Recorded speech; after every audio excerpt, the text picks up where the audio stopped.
जी हाँ बच्चों, आज के इस वीडियो में 8th ग्रेड अभ्यास पुस्तिका कक्षा 7 संस्कृत के लिए जो आपकी पुस्तक है इसका पाठ 8 हम सॉल्व करेंगे। और पाठ 8 का नाम है डॉक्टर अब्दुल कलाम के जीवन के प्रेरक प्रसंग।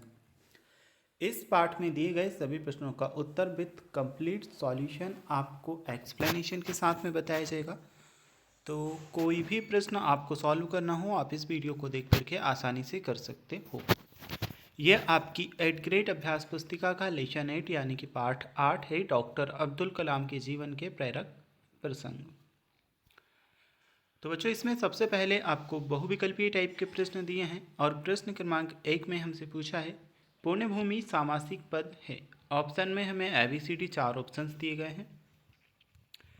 ए ऑप्शन में हमें तत्पुरुष समास दिया है, बी में द्वंद्व समास, सी में कर्मधारय समास, डी में दिक्कु समास। तो पुण्यभूमि सामासिक पद में आपका तत्पुरुष समास है, यानी कि बच्चों जो ए ऑप्शन है तत्पुरुष समास, ये हमारा सही उत्तर है। ए वाले ऑप्शन में हम सही उत्तर करेंगे। इसके बाद हम देखते हैं जो प्रश्न क्रमांक 2 है, इसे मत तलाश करो अग्नि में पंक्ति के रचयिता हैं। ए ऑप्शन है अटल बिहारी वाजपेयी, बी ऑप्शन है अब्दुल कलाम, सी ऑप्शन है श्री कृष्ण सरल, डी ऑप्शन है रामधारी सिंह दिनकर। सही उत्तर हमारा होगा डी ऑप्शन रामधारी सिंह दिनकर।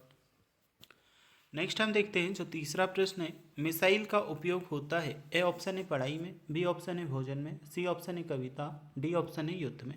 तो बच्चों मिसाइल का उपयोग युद्ध में होता है, यानी कि डी ऑप्शन युद्ध में सही आंसर है। नेक्स्ट हम देखते हैं जो चौथे नंबर का प्रश्न दिया है, तालाब शब्द का पर्यायवाची है। Option A Jaljala, option B जलाशय, ऑप्शन सी जलज, ऑप्शन डी ताला। तालाब शब्द का जो पर्यायवाची शब्द है वह हमारा है जलाशय, यानी कि बच्चों जो आपका बी ऑप्शन है जलाशय सही उत्तर आएगा। तो इसमें फोर्थ नंबर का हमारा प्रश्न है, चौथे नंबर का, इसमें हम उत्तर करेंगे जलाशय। अगला हम देखते हैं द्वंद्व समास का उदाहरण है। ए ऑप्शन है मिसाइल मैन, बी ऑप्शन है कमल नयन, सी ऑप्शन है हीरा मोती, डी ऑप्शन है रामचंद्र। द्वंद्व समास का जो उदाहरण है वह हमारा होगा सी ऑप्शन हीरा मोती। अगला हम देखते हैं नीचे दिए गए शब्दों में से उचित शब्द चुन करके रिक्त स्थानों की पूर्ति करनी है। पहला हमारा है कनिष्ठ सहायक वैज्ञानिक, सेकेंड है प्रधानमंत्री, आत्मविश्वास को आत्मकथा, राष्ट्रपति और अति विश्वास। ठीक है, इनमें से ही हमें सेलेक्ट करना है। तो छठा हमारा दिया है डॉक्टर कलाम को पहली नौकरी वरिष्ठ सहायक वैज्ञानिक के पद की मिली। ठीक है, छठे नंबर के प्रश्न के उत्तर में हमारा क्या आएगा, वरिष्ठ सहायक वैज्ञानिक। ये रिक्त स्थान में आपको फिल करना है वरिष्ठ सहायक वैज्ञानिक। नेक्स्ट है हमारा माई जर्नी नामक पुस्तक में डॉक्टर कलाम ने अपनी आत्मकथा लिखी है। तो 7वें नंबर के रिक्त स्थान में हमारा आ जाएगा आत्मकथा। अगला हम देखते हैं डॉक्टर कलाम भारत के राष्ट्रपति पद पर रहे हैं। तो 8वें नंबर के प्रश्न में हमारा उत्तर आएगा राष्ट्रपति। नेक्स्ट है व्यवसाय में शीर्ष पर पहुंचने के लिए आत्मविश्वास का गुण होना आवश्यक है। 9वें नंबर के प्रश्न में उत्तर आएगा आत्मविश्वास। अगला है सभी को मन लगाकर पढ़ना चाहिए, वाक्य में कर्म कारक को है। ठीक है, तो इसमें हमारा आ जाएगा क्या, को। देखिए जो आपके सही विकल्प और रिक्त स्थान थे कंप्लीट हो चुके हैं। अब हम आपके अति लघु उत्तरीय टाइप के प्रश्नों के आंसर देखेंगे। तो प्रश्न क्रमांक जो 11वां हमें दिया है इसमें कुछ इस प्रकार से आपको कहा गया है, डॉक्टर कलाम के किस विचार कथन ने आपको सर्वाधिक प्रभावित किया। तो 11वें नंबर के प्रश्न का उत्तर हम कुछ इस प्रकार से लिखेंगे, वह काम करो जिसमें तुम्हारी आस्था हो, यदि ऐसा नहीं करते हो तो तुम अपनी किस्मत दूसरों के हवाले कर रहे हो। यह है हमारे 11वें नंबर के प्रश्न का उत्तर। ठीक है, इसमें आपको लिख लेना है वह काम करो जिसमें तुम्हारी आस्था हो, यदि तुम ऐसा नहीं करते हो तो तुम अपनी किस्मत दूसरों के हवाले कर रहे हो। इसके बाद में हम देखते हैं जो हमारा प्रश्न है, प्रश्न क्रमांक हमारा 12वां, डॉक्टर कलाम ने गुरु की डांट फटकार को क्या समझा। तो 12वें नंबर का जो क्वेश्चन है इसका हमारा उत्तर रहेगा, डॉक्टर कलाम ने अपने गुरु की डांट फटकार को मार्गदर्शन समझा और उसे स्वीकार कर कठिन परिश्रम किया। ठीक है, डॉक्टर कलाम ने अपनी गुरु की डांट फटकार को मार्गदर्शन समझा और उसे स्वीकार कर कठिन परिश्रम किया। 12वें नंबर के प्रश्न के बाद में हम देखेंगे जो आपका प्रश्न है, प्रश्न क्रमांक आपका 13, डॉक्टर कलाम को मिसाइल मैन क्यों कहा जाता था। तो 13वें नंबर के प्रश्न के उत्तर में हमारा होगा, डॉक्टर कलाम को मिसाइल मैन इसलिए कहा जाता था क्योंकि उन्होंने भारत के मिसाइल कार्यक्रम का नेतृत्व किया और अग्नि मिसाइल का विकास किया। तो यह है 13वीं नंबर के प्रश्न का उत्तर। डॉक्टर कलाम को मिसाइल मैन इसलिए कहा जाता था क्योंकि उन्होंने भारत के मिसाइल कार्यक्रम का नेतृत्व किया और अग्नि मिसाइल का विकास किया। 13वीं नंबर के प्रश्न के बाद में हम देखते हैं जो प्रश्न है आपका प्रश्न क्रमांक 14। सप्ताह शब्द में एक प्रत्यय जोड़कर साप्ताहिक शब्द बनता है, इसी तरह के एक लिखिए। एक प्रत्यय वाले शब्द हमें लिखना है। तो देखिए इसी प्रकार के शब्द आपको यहाँ पर देखने को मिलेंगे।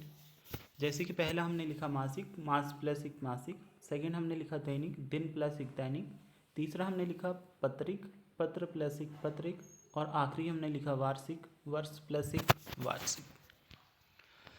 अति लघुत्तरीय जो आपके प्रश्न थे कंप्लीट हो चुके हैं। अब इसके बाद में हम आपके लघुत्तरीय टाइप के प्रश्नों के आंसर देखेंगे। तो प्रश्न क्रमांक 15 में हमें दिया है, यदि आप वैज्ञानिक बन गए तो आप किसका आविष्कार करेंगे। यदि आप वैज्ञानिक बन गए तो आप किसका आविष्कार करेंगे और क्यों। ठीक है बच्चों, यह है हमारा 15वें नंबर का प्रश्न। 15 नंबर के प्रश्न के उत्तर में क्या लिखेंगे, मैं एक ऐसी तकनीक का आविष्कार करूंगा जो पर्यावरण को स्वच्छ और सुरक्षित बनाए, जैसे वायु प्रदूषण को कम करने वाली मशीन। बच्चों इसकी जगह पर आप अपने अकॉर्डिंग कुछ और चीज़ें भी अगर लिखना चाहो तो लिख सकते हो, कोई दिक्कत नहीं है। ठीक है, तो 15वें नंबर के प्रश्न के बाद में बच्चों हम देखते हैं जो आपका प्रश्न है प्रश्न क्रमांक 16। ये आपका 16वां प्रश्न है, अपनी बुक में भी ओपन कर लीजिएगा तो आपको समझ आ जाएगा। ठीक है, प्रश्न में हमसे क्या पूछा है, डॉक्टर कलाम का पूरा परिवार सामाजिक समरसता का सराबोर रहा। पाठ में आई किसी एक घटना द्वारा इसे स्पष्ट कीजिए। तो देखिए इसका उत्तर हम क्या लिखेंगे, श्री सीताराम विवाह समारोह में उनके परिवार की महत्वपूर्ण भूमिका थी, जो सांप्रदायिक सद्भाव का उदाहरण है। सिंपल से आपका आंसर होगा, श्री राम सीता विवाह समारोह में उनके परिवार की महत्वपूर्ण भूमिका थी, जो सांप्रदायिक सद्भाव का उदाहरण है। अगला हम देखते हैं 17वें नंबर का प्रश्न हमें दिया है, किस घटना से कलाम के मन में अग्नि मिसाइल का सूत्रपात हुआ। तो 17वें नंबर के प्रश्न का उत्तर होगा, राम रावण युद्ध में राम द्वारा अग्निबाण से रावण की नाभि में स्थित अमृत को सुखाने की घटना से मिसाइल का सूत्रपात हुआ। ठीक है, क्या लिखोगे, देखिए राम रावण युद्ध में राम द्वारा अग्निबाण से रावण की नाभि में स्थित अमृत को सुखाने की घटना से मिसाइल ये कट कर दीजिएगा का सूत्रपात हुआ। ठीक है, ये भी कट कर दीजिए, इतना आपका आ जाएगा यहाँ से तो यहाँ तक। अब हम देखते हैं जो आपका प्रश्न है प्रश्न क्रमांक आपका 18वां, परि उपसर्ग का प्रयोग करते हुए 4 नए शब्द हमें बनाने हैं। तो इसका उत्तर बच्चों आपका रहेगा परिवहन, परिक्रमा, परिश्रम और परिणाम। यह है आपके 18वें नंबर के प्रश्न के लिए आपका आंसर। परि उपसर्ग का प्रयोग करते हुए 4 नए शब्द बनाने थे, पहला परिवहन, दूसरा परिक्रमा, तीसरा परिश्रम, चौथा परिणाम। अब है आपका नेक्स्ट क्वेश्चन, दिए गए वाक्यों में रेखांकित कारक चिन्ह किस कारक का है, पहचान कर लिखिए। तो इसमें हमारा क्या आएगा, मोहन के लिए आम लाओ, कारक क्या होगा, संप्रदान कारक। रमेश से कहो कि पुस्तक पढ़े, इसमें होगा करण कारक। अरे आज तो बारिश होने लगी, ये आपका होगा संबोधन कारक। यह हिंदी की पुस्तक है, यह आपका होगा संबंध कारक। डॉक्टर कलाम ने कविता लिखी, यह आपका होगा कर्ता कारक। चलिए ये कंप्लीट होने के बाद में हम देखते हैं जो आपका प्रश्न है प्रश्न क्रमांक बच्चों आपका 20। इसमें हमें दिया गया है, हम समय को स्वर्ण देकर भी वापस क्यों नहीं खरीद सकते, अपने विचार लिखिए। बच्चों स्वर्ण मतलब होता है सोना। ठीक है, हम जो समय है टाइम है इसे सोना देखकर भी नहीं खरीद सकते, तो इस पर अपने विचार हमें बताना है। तो प्रश्न क्रमांक 20 का उत्तर हम लिखेंगे, हम समय को स्वर्ण देकर भी वापस नहीं खरीद सकते, क्योंकि समय एक बार बीत जाने के बाद उसे किसी भी कीमत पर पुनः प्राप्त नहीं किया जा सकता। समय का महत्व इसलिए भी है क्योंकि यह हमारे जीवन के अवसरों और कार्यों को निर्धारित करता है। तो बच्चों टोटल आपको 20 प्रश्न दिए थे, सभी 20 प्रश्नों का उत्तर मैं आपको बता चुका हूँ। ये चैप्टर आपका कंप्लीट हुआ। अगर आपको इसके बाद वाले चैप्टर के आंसर देखने तो आपको हमारे चैनल पर प्लेलिस्ट में जाना होगा, वहाँ पर आपको सारे वीडियोस देखने को मिल जाएंगे।